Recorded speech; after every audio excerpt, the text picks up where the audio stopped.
Министерот за надворешни Бујар Османи од Париз ненадејно замина за Софија на средба со неговата бугарска колешка Екатерина Захариева. Двајцата министри треба да го усогласат така наречениот акциски план, кој треба да го забрза спроведувањето на договорот за добрососедство.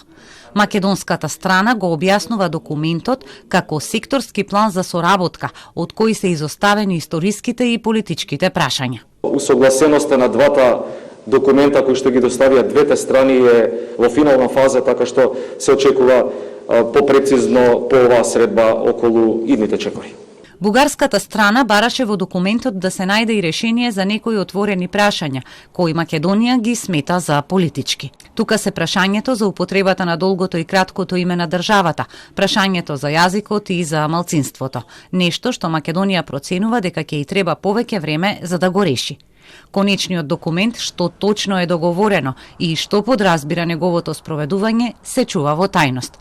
Ќе биде објавено кога ќе го усвојат двете влади на заедничка меѓувладина конференција. Средбата Османи Захариева се случува еден ден пред состанокот на заедничката комисија за историски прашања.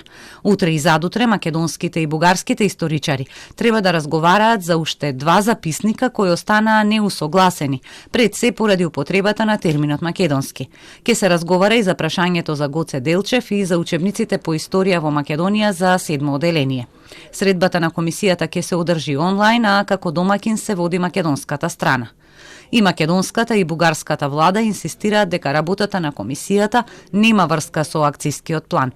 За една недела во Бугарија почнува предизборната кампања за парламентарните избори закажани за 4 април.